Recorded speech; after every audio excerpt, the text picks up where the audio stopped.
أعوذ بالله السميع العليم من الشيطان الرجيم بسم الله الرحمن الرحيم والصلاة والسلام على أشرف المرسلين حبيبنا ونبينا محمد صلوات الله عليه وعلى آله وصحبه أجمعين. Je viens de commencer en faisant la profession de foi, en disant La ilaha illallah Muhammad Rasulullah. Et vous savez, il y a 3 ans, subhanallah, on a enterré notre frère Kamel déjà à l'époque. Et pour la plupart d'entre vous, vous m'avez connu dans une vidéo qui a été prise pour la maman de Kamel et qui a été répandue sur les réseaux sociaux. Peu importe, c'était une janaza. Et peu importe, un discours qui ne ment pas et un discours qui parle à chacun d'entre nous, c'est le discours qui a à faire avec la mort. Et ça, c'est une réalité concrète pour chacun d'entre nous. Pardonnez-moi, je vais vous dire des paroles qui ne vont pas peut-être plaire à certains. Je suis désolé de vous le dire, mais vous savez, tout ce que je viens de voir, tout ce que nous sommes en train de faire, pour l'écrasante majeure partie d'entre nous, ça s'appelle, excusez-moi le terme, de la comédie humaine. On est dans de la comédie humaine. On s'est vu, et j'étais en train de regarder hier, lorsqu'on était à Valais il y a 2 jours, subhanallah, lorsqu'on avait organisé le repas pour Kamel, il y a peut-être des personnes qui ne se sont pas vues pendant 10 ans, 15 ans. Il y avait les messagers de la mort sur le visage de chacun d'entre nous. Ah, t'as fait des poils blancs. Ah, machallah, t'as des poils blancs maintenant. Ça fait combien de temps qu'on ne s'est pas vu? Depuis 20 ans, depuis le mariage d'un tel, depuis la mort d'un tel. Et on était en train de se discuter entre nous, on rigolait à gorge déployée. Et subhanallah, pendant qu'on était en train de se réunir, à manger, à échanger, etc., Kamel, il était dans le frigo, en train d'attendre le moment que nous venons de faire, à savoir l'enterrement. Comédie humaine, je disais. Pourquoi de la comédie humaine? Parce qu'on s'est vu, on se connaît, on est en train de s'apprécier, on est en train d'échanger sur notre vie et on ne voit même pas, subhanallah, les messagers de la mort. Les poils blancs, ce sont les messagers de la mort. Les rhumatismes, ce sont les messagers de la mort. Le fait que le temps est en train de passer, ça nous indique de manière inéluctable que nous allons avoir la même place que Kamel. Et vous savez, on est étonnés. Je voyais tout à l'heure les frères, ils sortaient leur téléphone et ils étaient en train de regarder, masha'Allah, le monde pour la janazat de Kamel. Et pendant que les gens étaient émerveillés devant ce monde, moi je me suis rappelé du hadith du prophète sallallahu alayhi wa sallam. Rasulallah sallallahu alayhi wa sallam nous a dit qu'il viendra un temps où les musulmans seront super nombreux, mais qu'on ne respectera même pas et qu'on délaissera et qu'on mettra de côté. Et là les compagnons ils étaient étonnés, ils ont dit ya Rasulallah, mais pourquoi nous serions si peu nombreux ce jour-là? Il a dit mais non, vous serez nombreux. Walakin, vous serez karotha as-sail, comme l'écume de la mer. Vous voyez lorsque la vague elle passe et la couche de blanche qui passe après la vague, quelques secondes après cette couche blanche, eh bien elle disparaît. Qu'est-ce qu'on a vu aujourd'hui? On a vu énormément de monde qui sont venus à une janaza. Mais réfléchissez un instant, réveillez-vous. Vous savez, comédie humaine. On vient de faire en fait un acte social. On connaît, machallah, peut-être la famille, on connaît peut-être la maman, etc. Et donc je viens pour faire quoi? Pour dire mes condoléances. Azam Allahu ajrakum, qu'Allah fasse miséricorde à Kamel. On a fait salat janaza à la mosquée, on est venu, on l'a enterré. Mais j'aimerais juste vous dire une chose. On vient de faire un acte cultuel. On vient de faire une adoration. On vient d'essayer de se rapprocher d'Allah.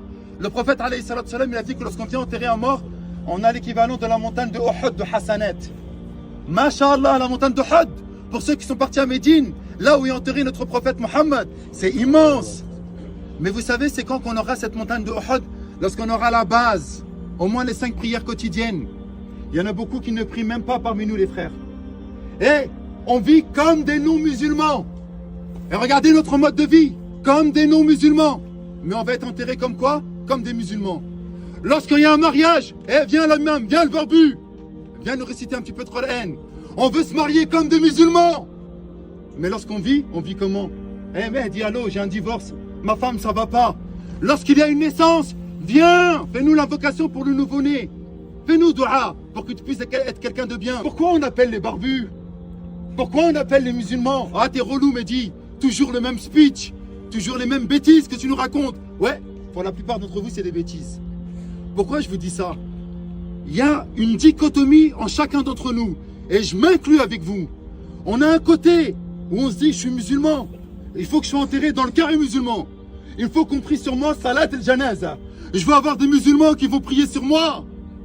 Mais la manière dont tu vis, ça veut dire quoi? Tu crois que c'est ta prière, c'est cette prière-là là, qui va sauver Kamel? Sa mère nous a dit une parole extraordinaire. Alors je suis parti le voir lorsqu'il était encore vivant. Et il avait des tuyaux partout. Il était gonflé. Rahimahullah. Avant qu'il tombe dans le coma, il a dit maman ne t'inquiète pas. Je suis prêt. Wallah que j'aimerais que moi pouvoir me dire cette chose-là. Même moi je suis pas prêt de dire cette chose-là. Maman t'inquiète pas, je suis prêt. Allahu Akbar. Kamel, il dit ça. Pourquoi? Parce qu'il connaît son passé sulfureux. Il sait d'où il vient. Il connaît la rue. 9-3, Aubervilliers. Il sait les bêtises qu'il a faites. Et lorsqu'Allah Azzawajal lui a donné son cancer, il a dit, maman, alhamdoulilah, je suis prêt. Je préfère payer dans cette ville ici-bas plutôt que de payer maintenant dans ma tombe. Voilà Kamel, un homme, il a compris la réalité. Mais nous, on est... Hey, c'est l'été. Que des XADV, que des T-Max, que des bêtes de montre. Hey, je vous ai vu, hey, je me vois. On aime la vie, on aime la dunya. Je m'inclus avec vous. Kamel, et on l'a laissé là. Il y a les deux anges qui sont venus l'interroger tout de suite. Mubasharatan, en direct. Man huwa rabbuk, quel est ton Seigneur?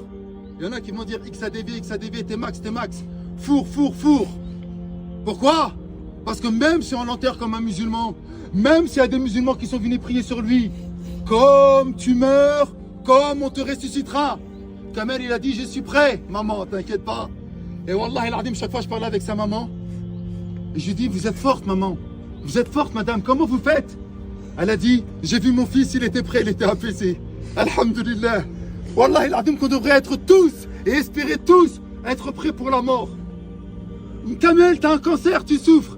T'inquiète pas, maman, je suis prêt, alhamdulillah. Payer dans cette vie d'ici-bas, avant de payer dans la tombe. Les châtiments de la tombe, ils sont douloureux.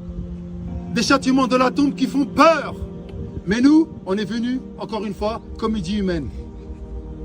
Kamel, il était en train d'enterrer, wallah, et que je regardais chacun d'entre vous, l'autre il parlait de je sais pas quoi, l'autre il rigolait, l'autre wesh poto, ça va, etc. On est fous, les gars, on ne donne plus de l'importance à de la mort. La dunya nous a eu. Il est en train d'enterrer, j'en voyais qu'il rigolait. J'en voyais qu'il parlait de choses mondaines. Mais à ce point-là, nos cœurs sont morts. Ah, tu cries. Je crie pas, wallah, je crie pas. S'il n'y a pas une chose qui nous réveille telle la mort, à quoi ça sert de vivre? Pourquoi on est là? Billah, pourquoi vous êtes là? Bon, je m'adresse à des musulmans, j'espère. Pour la plupart d'entre vous, vous êtes des musulmans. Pourquoi on est venu? Ibadah, c'est une adoration. Lorsqu'on l'a mis dans la tombe, il y en a qui disaient La ilaha illallah. Non. Bismillah wa ala sunnati rasulillah. Par le nom d'Allah, Kamel, on te met dans cette tombe. Selon la tradition du prophète Mohammed, sallallahu alayhi wa sallam. Mais la tradition du prophète Mohammed, c'est au moment de la mort. Pourquoi on ne vit pas comme nous a dit le prophète? Allah n'a pas dit Laqad kana lakum fi rasulillahi uswatun hasana.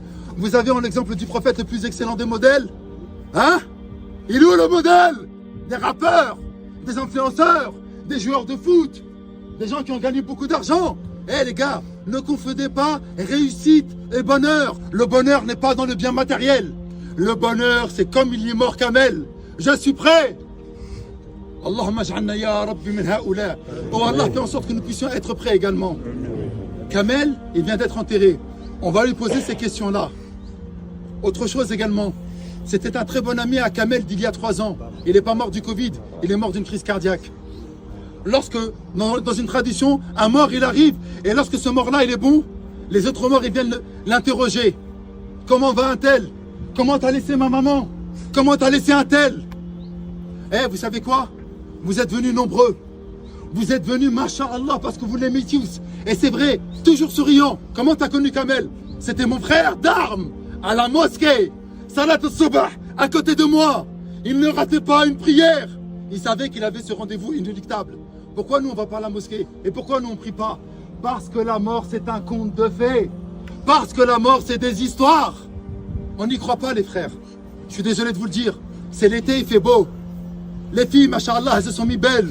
Nous on s'est mis sur notre 31. On a sorti nos bécanes, on a sorti nos affaires. C'est la saison estivale. Il y en a beaucoup qui vont mourir cet été. Vous croyez qu'Allah Jalla fi'ula, il va vous dire quoi lorsqu'on va être dans la tombe? Je finis avec ça. Arrêtons de faire de l'islam un symbole. C'est que des symboles l'islam. Prière, symbole. Salat, symbole. Janaza, symbole. Mariage, appelle le barbu, symbole. Non! Arrêtons de prendre l'islam comme un héritage. Nous avons hérité de l'islam. On n'a pas choisi l'islam. Le couscous, bientôt ça va être l'Eid. On va faire un choix, héritage culturel. Elle est où l'adoration? Elle est où l'adoration? Elle est où le fait de pouvoir plaire à Allah subhanahu wa ta'ala? Pardonnez-moi encore une fois. Toujours j'élève la voix. Déjà pour que vous m'écoutiez. Et deuxième chose, pour que vous puissiez comprendre. Il y a un frère parmi nous, machallah, il m'a dit une parole. Alhamdulillah. Wallah, ça me fait du mal et ça me fait plaisir en même temps. Il m'a dit lorsque Kamel il est mort il y a 3 ans, j'ai écouté ton rappel. Et depuis ton rappel, j'ai commencé à faire la salade. Wallah, il a dit, alhamdulillah, si la mort ne nous réveille pas, en plus Kamel, vous croyez quoi, il avait 75 ans? Il est mort à 45 ans. 1977, on est en 2023, 46 ans. Ça passe super vite. Et il n'a pas attendu 70 ans pour mourir. Non, il est mort à 46 ans. C'est jeune. Les médecins, ils ont dit cancer foudroyant. Nous, on dit pas ça. وَمَا كَانَ لِنَفْسٍ أَن تَمُوتَ إِلَّا بِإِذْنِ اللَّهِ كِتَابًا مُؤَجَّلًا. Il n'est pas tenu à une âme de mourir qu'avec la permission d'Allah, dans un décret qui a déjà été préétabli. Son frère, il avait un cancer, il a guéri. Kamel a eu un cancer, il est mort. C'est pas la roulette russe, hein. C'est Allah qui décide de chacun d'entre nous quand nous allons vivre, quand nous allons naître, quand nous allons mourir. Et celui qui a établi un lien avec Allah, celui qui a établi un pacte avec Allah, eh bien la mort il l'attend. Et il sait que de l'autre côté il y a Allah qui l'attend. Inna lillahi wa inna ilayhi raji'un. Nous appartenons à Allah subhanahu wa ta'ala et nous retournerons à Allah subhanahu wa ta'ala. Alors Allah ibarik fikum, bi'idnillahi ta'ala, que cette mort nous soit utile. Et Kamel, il a été aimé et vous êtes venus nombreux, toujours sourire en bouche. Que cette mort nous soit utile. Comment? En se disant, il faut que je revienne à Allah Jalla fi'ula. Même si je faisais mes prières, je vais essayer de les faire à l'heure. Si je ne faisais pas les prières, je commence à faire les prières. J'essaye d'établir un lien avec Allah Jalla fi'ula. La base de tout, c'est la prière. Il y en a beaucoup qui sont enterrés mais qui ne priaient pas. Il y a Latif. Vous avez une carte de membre. La carte de membre, c'est la salat. Qui va, masha'Allah, tabarakallah, s'organiser pour changer sa vie maintenant? C'est maintenant que ça se passe. On finit avec une invocation pour Kamel. Bien que nous ayons déjà fait l'invocation pour Kamel, mais pas pour l'autre Kamel qui vient d'être enterré. Pour Kamel qui est mort il y a 3 ans et pour tous les musulmans. Hassan al-Basri, je finis avec cette parole, a dit cette parole extraordinaire. Vous, beaucoup je l'ai entendu, Meskin. Meskin, il est mort à 46 ans. Vous savez c'est qui les véritables Messakin? C'est pas lui. Lui, alhamdulillah, wallah al-azim, il est mort. Et il est mort sur un lit. Allah Jalla fi'ula bi'idnillahi ta'ala lui a expié ses péchés. Les véritables Messakin, c'est nous. Hassan al-Basri, il a dit, lorsqu'il a assisté à une janaza, il a dit, ce sont de futurs morts qui enterrent un mort. Réveillez-vous. C'est inéluctable. Il n'est pas miskin. On va y aller. Notre place, elle est là. On va y aller. C'est là-bas notre place. Alors on se réveille et qu'on commence à se préparer. Les péchés, on va toujours en faire. Les glissades, on va toujours en faire. On n'est pas parfait. Walakin, s'il vous plaît, n'oubliez pas Allah subhanahu wa ta'ala.